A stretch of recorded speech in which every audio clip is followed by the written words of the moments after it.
नमस्कार दोस्तों, मेरा नाम है हरप्रीत और आप देख रहे हैं बैंकिंग वाला। कुछ टाइम पहले कर्नाटका बैंक का कस्टमर सर्विस एग्जीक्यूटिव का नोटिफिकेशन यानी क्लरिकल लेवल का नोटिफिकेशन आया था। अभी कल जो है वो प्रोवेजनरी ऑफिसर यानी पीओ का भी नोटिफिकेशन दे दिया गया है और बहुत अच्छी वैकेंसी है। सारी डिटेल आप जान लीजिए ताकि आपको ये क्लियर रहे कि आपको इस फॉर्म को जो है वो कैसे भरना है, क्यों भरना है और कौन कौन से इंपॉर्टेंट पॉइंटर्स आपको पता होने चाहिए। चलिए सबसे पहले स्टार्टिंग कर लेते हैं।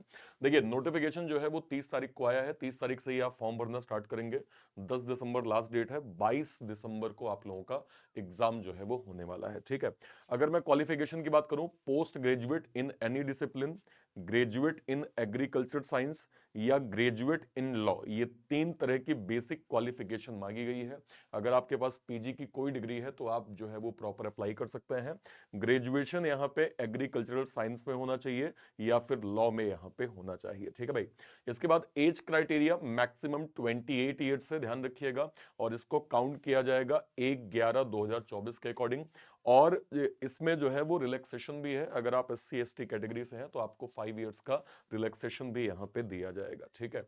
एप्लीकेशन की बात करें, अगर आप जनरल या अनरिजर्व या ओबीसी से बिलोंग करते हैं आपकी फीस 800 रुपए है। और अगर आप यहाँ पे एससी एसटी से बिलोंग करेंगे तो आपको 700 रुपए यहाँ पे करना पड़ेगा। ठीक है। नेक्स्ट पे आ जाते हैं। अब देखिए सैलरी के नंबर्स यहाँ पे काफी अट्रैक्टिव हैं। मैं आपको अभी ये नहीं बताता हूं, ये आपको समझ में नहीं आएगा, सीधे आप नीचे आ जाइए।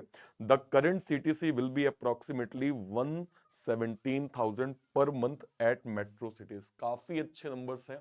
ग्रोथ की काफी अच्छी अपॉर्चुनिटीज है और अगर आप कैरियर इस नंबर से स्टार्ट कर रहे हैं तो इससे बेटर आपके लिए पर्सपेक्टिव नहीं हो सकता है। तो आपके लिए अगर आप सारी चीजों में एलिजिबल हैं इस फॉर्म को आप जरूर भरिए। ठीक है। आगे बात कर लेते हैं कुछ इंपॉर्टेंट चीजों पे। अब देखिए यहाँ पे क्या लिखा है, selected candidate will have to undergo induction training program at bank staff training college Mangaluru और एनी अदर प्लेस। यानी कि जिनका सिलेक्शन हो जाएगा इनको एक इंडक्शन जो है वो ट्रेनिंग दी जाएगी एक सर्टेन पीरियड के लिए, जो कि हेड ऑफिस में या कहीं और हो सकता है। On successful completion of set training program they will be posted any of the branches offices of the bank. यानी कि जैसे ही ट्रेनिंग आपकी कंप्लीट हो जाएगी तो जहां भी रिक्वायरमेंट लगेगी बैंक को वहां पे आपको पोस्ट जो है वो किया जा सकता है, पोस्टिंग आपको दी जा सकती है।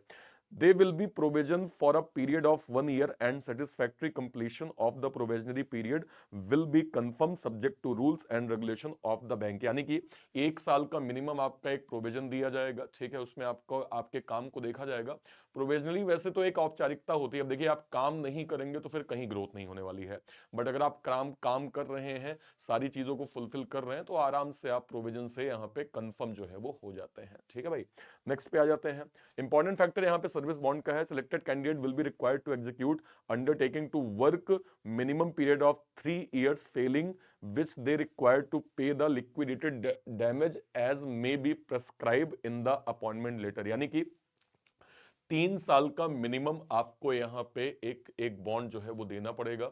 और अगर आप मान लीजिए 3 साल से पहले ही ब्रेक करने की कोशिश करते हैं कि आपका कहीं और सिलेक्शन हो गया तो कुछ सर्टेन जैसे एक इंडक्शन ट्रेनिंग एक होता है, मतलब इसमें और भी एडिशनल पे हो सकता है लेकिन जो ट्रेनिंग पे आप पे खर्च किया गया है उसको आपको लौटाना पड़ेगा, है ना। सैलरी के कुछ नंबर्स हो सकते हैं तो वो आपके अपॉइंटमेंट लेटर में मेंशन किए जाएंगे। तो 3 साल का सर्विस बॉन्ड भी है, इस चीज को ध्यान रखिएगा। ठीक है। इसके बाद अगर हम बात करें सिलेक्शन प्रोसेस की, देखिए आप लोगों का 22 तारीख को एग्जाम है इस इन पर्टिकुलर सेंटर्स में। यहाँ पे आप लोगों का एग्जाम होगा। Candidate who are successful in the online test will be called for interview at bank head office Mangaluru और एनी अदर प्लेसेस। यानी कि जब आपका जो है वो एग्जाम क्वालिफाई हो जाएगा तो ये आपको या तो आपको हेड ऑफिस बुलाया जाएगा या तो किसी और प्लेस जहां पे बैंक डिसाइड करेंगे वहां पे आपका इंटरव्यू का प्रोसेस यहाँ पे होगा। ठीक है भाई। ओके। अब बात कर लेते हैं एग्जाम की कि एग्जाम का फॉर्मेट क्या है। देखिए computer awareness 30 question 30 marks 15 minute का time. English 50 question 50 marks 35 minute का टाइम। जीए आपका 50 क्वेश्चन 50 मार्क्स 20 मिनट का टाइम। रीजनिंग आपका 30 क्वेश्चन 30 मार्क्स 20 मिनट का टाइम। मैथ्स आपका 40 क्वेश्चन 40 मार्क्स 30 मिनट का टाइम, यानी टोटल 200 क्वेश्चन 200 मार्क्स और 120 मिनट यानी 2 घंटे का समय दिया जाएगा। इसके बाद आपका डिस्क्रिप्टिव पेपर होगा जिसमें शॉर्ट नोट्स ऐसे टाइप्स क्वेश्चन पूछे जाएंगे। 2 क्वेश्चंस होंगे, 25 आपके मार्क्स होंगे, 30 मिनट का आपको समय दिया जाएगा, यानी टोटल 150 मिनट है। 202 क्वेश्चन 225 मार्क्स यहाँ पे टोटल बनेंगे। ये आपका कंप्लीट जो है वो पेपर का फॉर्मेट है। अब आपके दिमाग में सवाल है कि सर ये जो सिलेबस है इन सिलेबस में हमसे क्या पूछा जाएगा, क्या क्या चीजें इंपॉर्टेंट है जो पढ़नी जरूरी है। तो देखिए अगर मैं यहाँ पे सिंपल बात करूं मैथ्स की, देखिए मैथ्स के अंदर 3-4 सेक्शन को आपको समझना पड़ेगा। सबसे पहले है simplification, speed maths, simplification, approximation, number series, quadratic, ये आपको समझना पड़ेगा। डीआई के अलग अलग pattern, tabular, bar graph, line chart, pie chart, caselet, graph, mix, missing, logical, arithmetic DI. इसके अलावा 10th में जो आपने मैथ्स पढ़ी है वो टॉपिक पूछे जाएंगे। लेवल ऑफ डिफिकल्टी अलग अलग हो सकती है। Percentage, ratio, proportion, averages, mixture alligation, pipe and system, time, speed and distance, profit loss, SI, CI, partnership ages, mensuration, probability, data sufficiency, ये सारे टॉपिक्स आपके किस में पूछे जाएंगे? मैथ्स में पूछे जाएंगे। इसको जरूर एक बार देख लीजिएगा, ठीक है। इसके अलावा अगर मैं रीजनिंग की बात करूं, देखिए रीजनिंग अब जो है वो दो अलग अलग सेक्शन में डिवाइड हो गई है, एक मिसलेनियस रीजनिंग और एक पजल रीजनिंग। देखिए पजल के अंदर linear, dual row, circular, square, floor, day puzzle, month puzzle, week puzzle, year puzzle, date puzzle, time puzzle, tabulation puzzle, box puzzle, इन सारे फॉर्मेट को आपको पढ़ना होगा। इसके अलावा मिसलेनियस पैटर्न में alphanumeric series, blood relation, coding, direction, order ranking, syllogism, inequality, alphabetical series, coded blood, coded direction, coded syllogism, logical में assumption, argument, course of action, conclusion. इसके अलावा मशीन इनपुट, डेटा सफिशिएंसी, ये सारे topics आपको जो है वो reasoning में प्रॉपर पढ़ने पड़ेंगे। रीजनिंग में आपकी पजल आसान करने के लिए मैं डेली सेम चैनल पे 12 बजे से एक शो लेता हूं जो कि पजल स्पेशल शो है।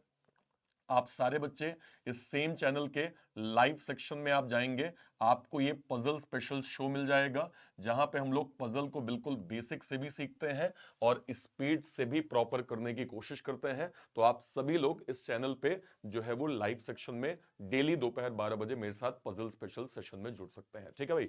इसके बाद अगर मैं बात करूं इंग्लिश की, देखिए इंग्लिश में क्या आने वाला है?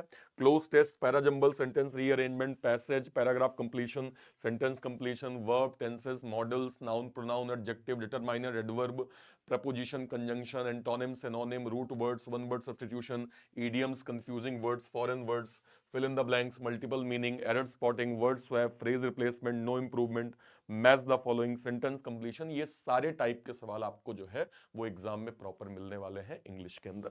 जब हम जीए की बात करते हैं, देखिए हर एक जीए के टीचर आपको ये गाइड करते हैं कि एटलीस्ट 6 से 8 महीने की आपकी करंट अफेयर क्लियर होनी चाहिए। इसमें आपको क्या क्या पढ़ना है? देखिए नेशनल, स्टेट्स के affair, economical, banking, business news, appointment, resignation, summit, conferences, important days and events, MOU, merger, acquisition, ये कहां क्या कैसे हुआ ये आपको पता होना चाहिए। भारत की बैंकिंग सिस्टम के बारे में पता होना चाहिए जिसमें इंडिया और वर्ल्ड की रेगुलेटरी बॉडी जैसे SEBI, NABARD, RBI. Money market Bharat में कैसे काम करता है, भारत का बैंकिंग सिस्टम क्या है, बैंकिंग की टर्मिनोलॉजी क्या है, ये सारी बातें आपको पता होनी चाहिए। इसके अलावा स्टैटिक का भी कुछ पार्ट आता है जिसमें Indian states and culture, countries, capital currencies, national parks, wild life sanctuaries, सांसद और उनके संसदीय क्षेत्रों के बारे में आपको आइडिया होना चाहिए। और जब हम कंप्यूटर की बात करते हैं तो computer generation, MS Word, MS Excel, PowerPoint, operating system, computer hardware और कंप्यूटर से रिलेटेड जितने एब्रिविएशन होते हैं ये सारी चीजें आपसे यहाँ पे पूछी जाती हैं। तो ये आपका कंप्लीट पैटर्न, लगभग सारी चीजें मैंने आपको बता दी हैं। अब बस जो कि आप अगर ऑलरेडी बैंकिंग की तैयारी कर रहे हैं और अगर आपने सिलेबस जो है वो प्रॉपर अच्छे से कवर कर लिया है तो आप बस मॉक टेस्ट दीजिए, मॉक टेस्ट दे के अपने आप को जो है वो बेटर करिए। मॉक टेस्ट हमने जो है वो क्या कहते हैं बैंकिंग वाला के 1 पास में जो है वो अवेल कर दिया है। तो आप पीडब्ल्यू की वेबसाइट में जाइएगा, वहां पे बैंकिंग वाला आप जो है वो सर्च करेंगे, आपको मॉक टेस्ट इवन जो है वो हम कुछ क्लासेस भी प्रोवाइड करने का जो है वो प्लान कर रहे हैं, वो भी हम आपसे जल्दी शेयर करेंगे। ध्यान रखिएगा आने वाले टाइम पे एसबीआई पीओ, एसबीआई क्लर्क का नोटिफिकेशन आने वाला है और इसको ध्यान में रखते हुए हमने एक स्पेशल जो है वो लेटेस्ट अभी एक बैच लॉन्च किया है जो कि बैंकर्स फाउंडेशन बैच है।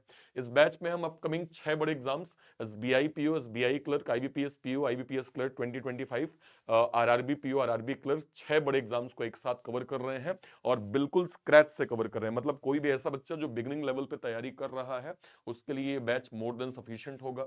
आप देख सकते हैं प्री प्लस मेंस का कवरेज है, 400 plus live classes, 3800 plus practice question, 150 plus handwritten notes, 170 plus mock test और आपको डाउट्स की फैसिलिटी भी 24/7 मिल रही है। इस बैच को आप बिल्कुल बेसिक से अवेल करके अपनी स्टडी को प्रॉपर कंटिन्यू कर सकते हैं।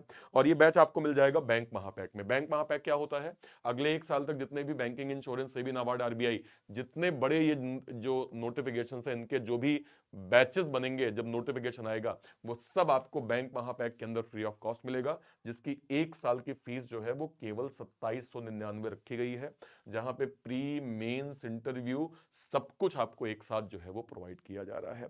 आई होप आपको बताई गई इंफॉर्मेशन बहुत अच्छे से क्लियर हो गई होगी। कहीं कोई डाउट होता है वीडियो के कमेंट सेक्शन में अपनी बात आप जरूर रखिएगा। Till then bye bye, thank you so much, जय हिंद, थैंक यू।